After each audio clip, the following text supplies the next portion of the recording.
Today's video is all about you standing out in your sport. It's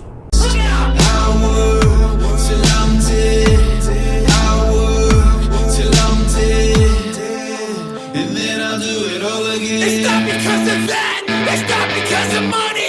Works in my blood and I kill cause I'm hungry.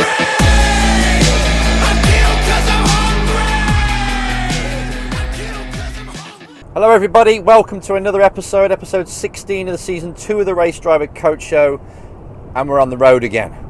I really wanted to do this in the office, but I can't because I'm not in the office again.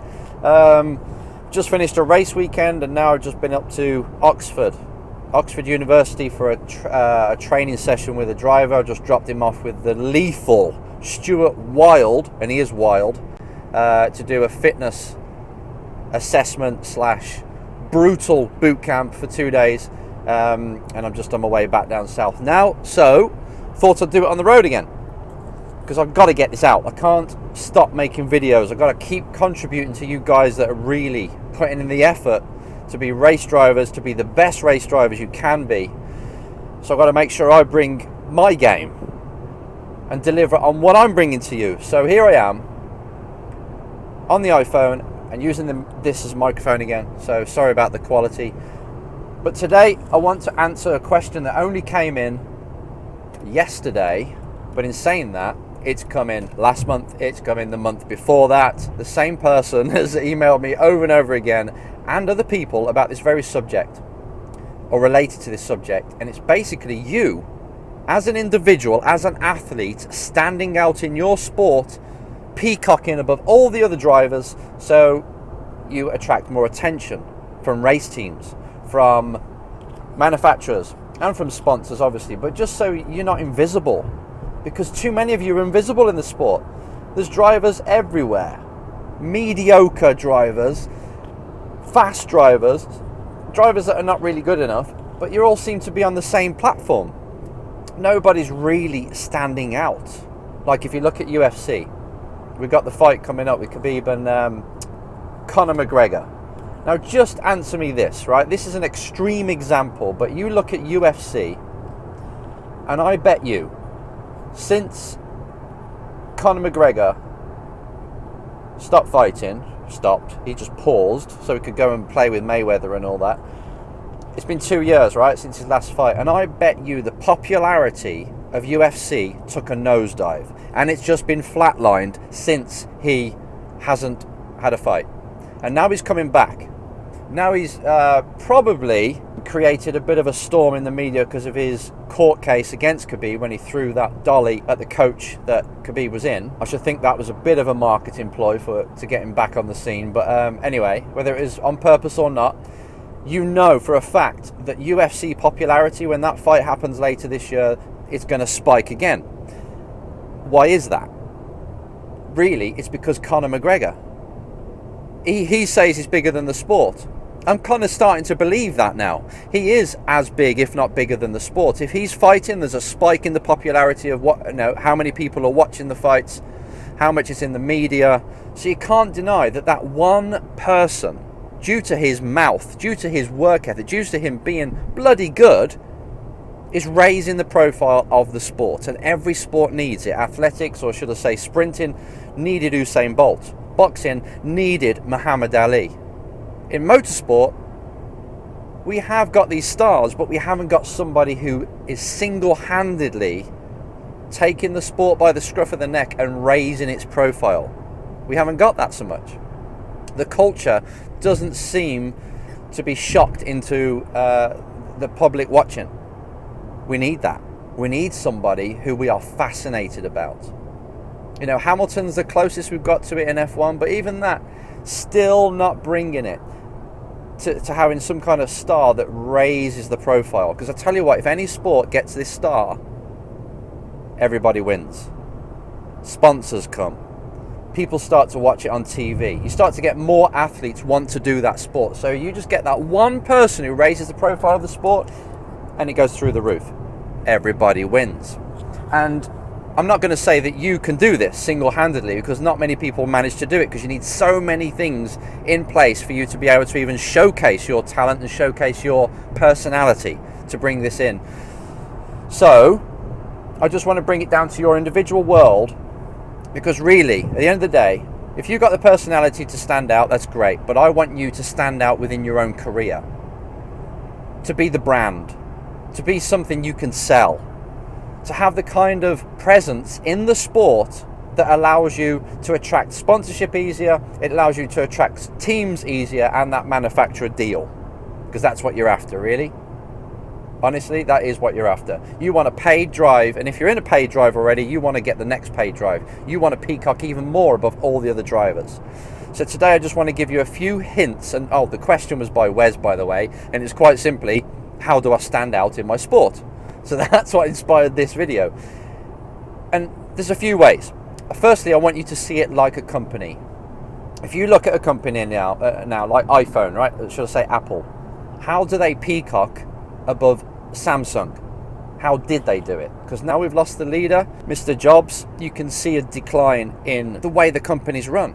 Now all of a sudden we've noticed, and it was pretty predictable, that once you lost Steve Jobs, the innovation has seemed to cease.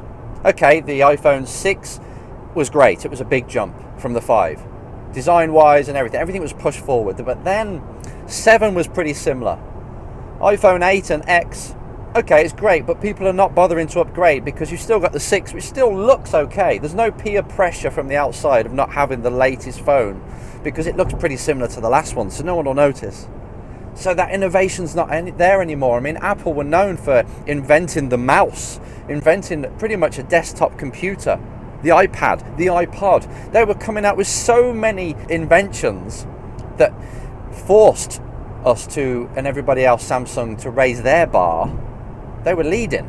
They were seen as the people that were leading technology in that area. But now the figurehead has gone. You can see the decline.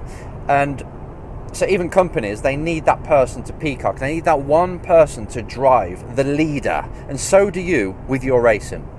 So I really want to get into that. But I really want to say, look at a company now like Apple and just ask yourself, why do you tend to go that way? Or Samsung, why do you tend to go that way? Why do they stand out? And there's two things.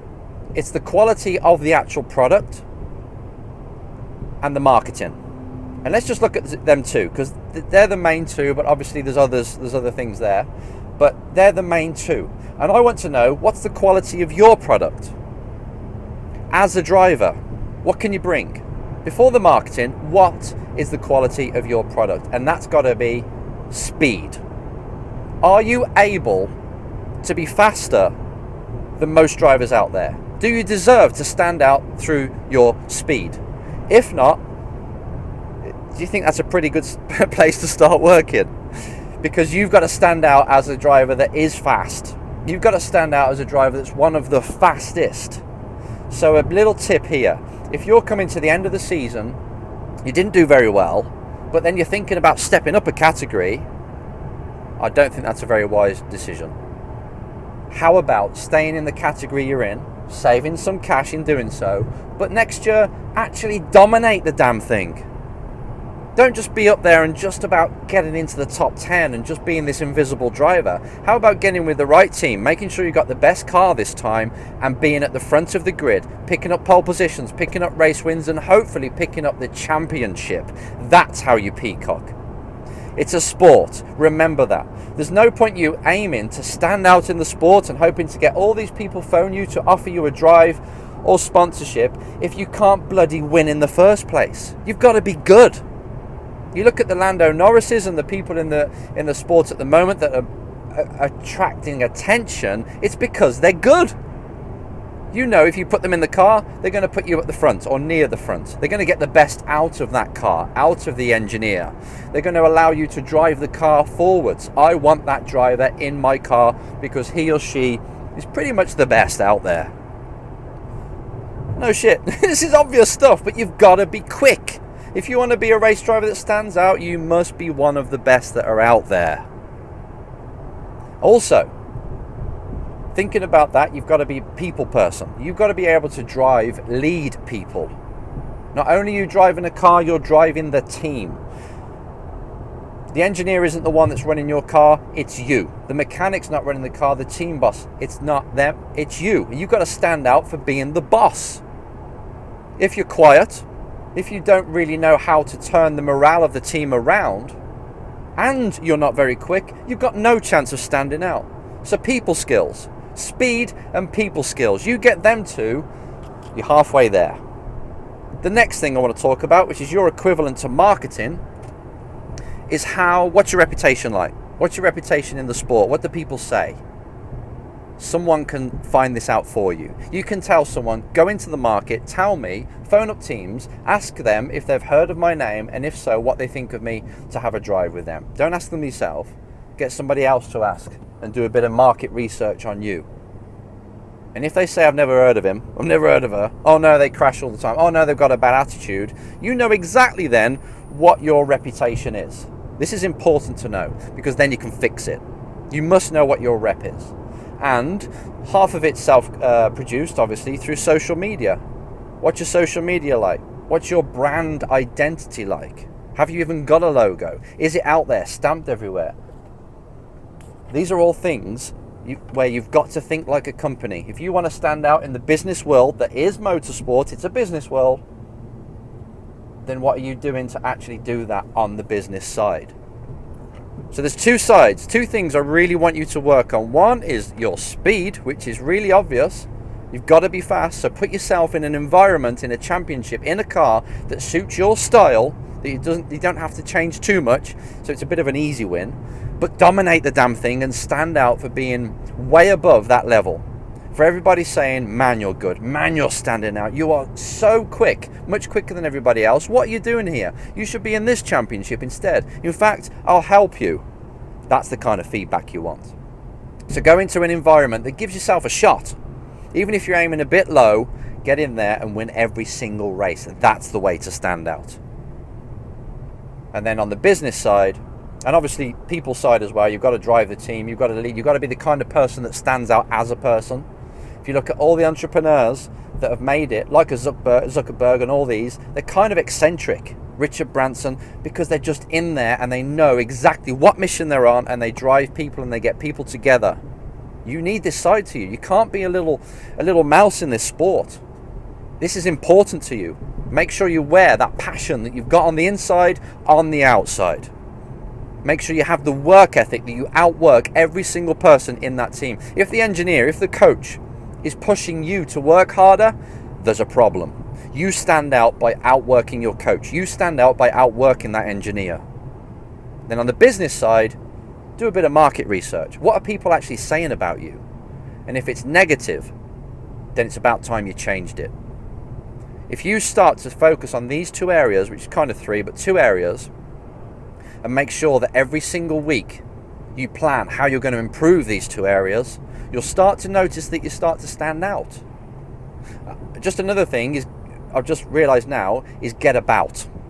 Make sure that you're at the race circuits. Even if it means you're coaching another driver, at least you're on the scene. You've got to be in people's faces. So as you're coaching, give that driver everything that's employing you. Give them all of your time, as much as you can, and all your effort.